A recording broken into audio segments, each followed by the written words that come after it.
Здравствуйте, дорогие друзья, и добро пожаловать на наш канал. Сегодня мы погружаемся в мир квашеной капусты, этой пикантной ферментированной вкуснятины, которую еще ваша бабушка готовила.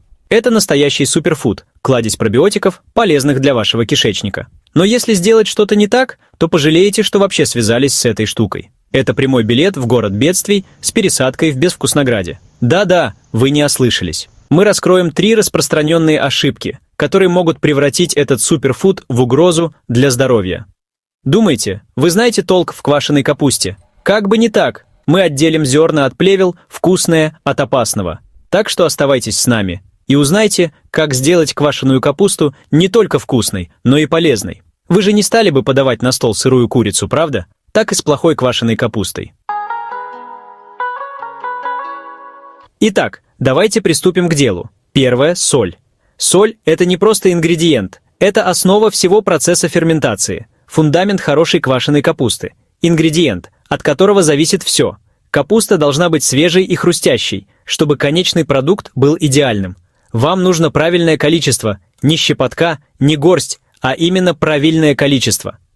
Это как точная наука, где каждая деталь имеет значение. Слишком мало, и вы приглашаете на вечеринку все вредные бактерии. Эти бактерии могут испортить всю вашу партию квашеной капусты. В итоге получится склизкая, плесневелая каша, годная только для мусорного ведра. Никто не хочет тратить время и усилия на что-то, что в итоге окажется в мусорке. Думайте о соли как о вышибале в элитном клубе квашеной капусты. Она контролирует, кто может войти, а кто нет. Она не пускает плохие бактерии и пропускает хорошие.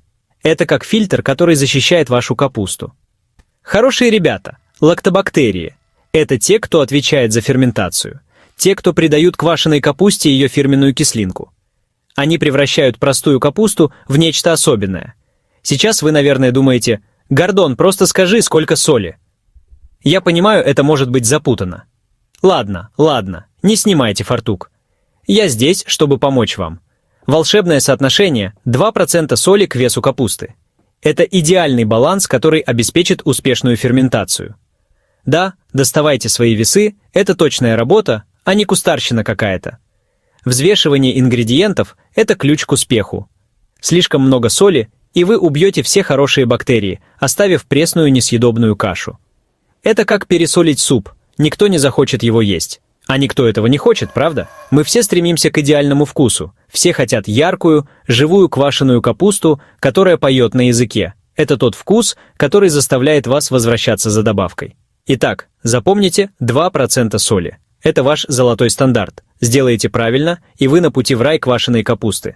Ваша семья и друзья будут в восторге. Ошибетесь и утонете в соленом, ферментированном аду. Это будет разочарование, которого можно избежать. Я слежу за вами, не напортачьте. Следуйте инструкциям, и все будет отлично.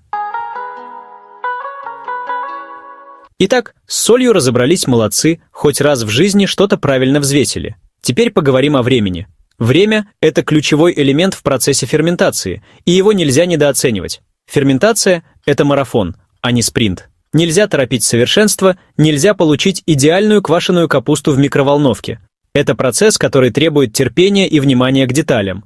Речь идет о днях, друзья мои, днях терпеливого ожидания чуда.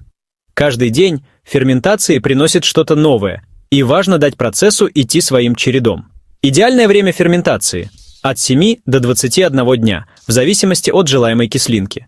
Чем дольше вы ждете, тем более насыщенным и сложным становится вкус. Представьте себе хорошее вино, чем дольше оно выдерживается, тем сложнее вкус. То же самое происходит и с квашеной капустой. Но вот в чем загвоздка: температура играет решающую роль. Температура может либо ускорить, либо замедлить процесс ферментации.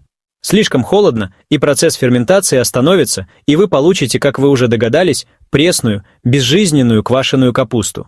Холод замедляет активность бактерий, необходимых для ферментации.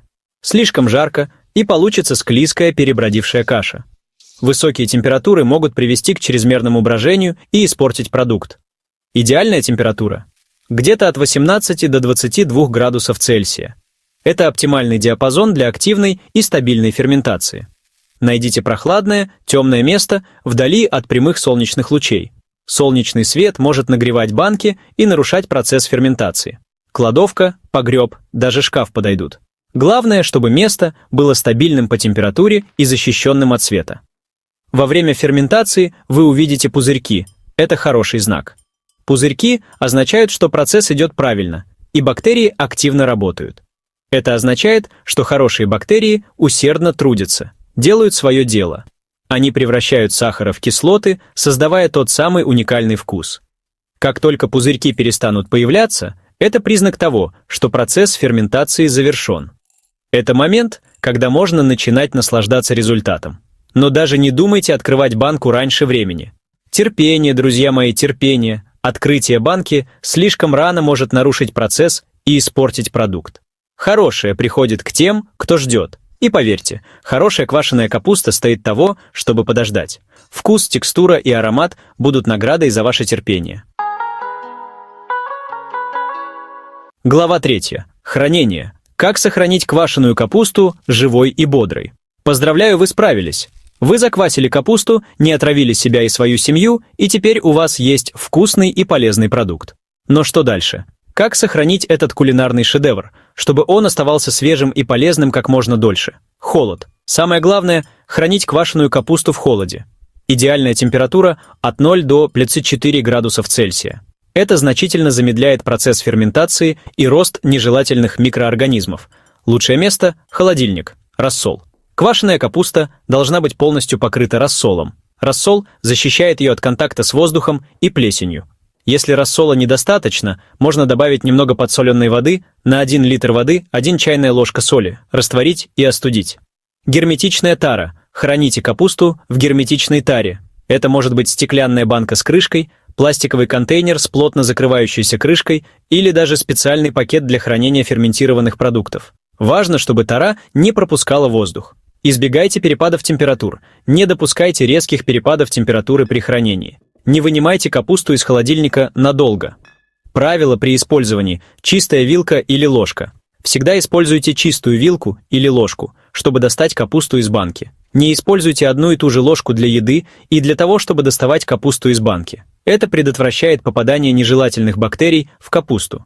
Не смешивайте с другими продуктами. Не храните капусту вместе с другими продуктами в одной таре. Если вы хотите приготовить салат с квашеной капустой, отделите необходимое количество в отдельную миску и смешайте с другими ингредиентами. Не возвращайте использованную капусту. Если вы достали немного капусты из банки, не кладите ее обратно. Это может привести к загрязнению всей партии. Первая и самая важная ошибка – неправильное соотношение соли и капусты. Слишком мало соли может привести к развитию нежелательных бактерий и плесени, а слишком много соли сделает капусту невкусной и вредной для здоровья, особенно для людей с гипертонией. Правильная пропорция. Идеальное соотношение 2% соли от веса капусты. То есть на 1 кг капусты нужно примерно 20 грамм соли. Используйте каменную или морскую соль без добавок йода и фтора.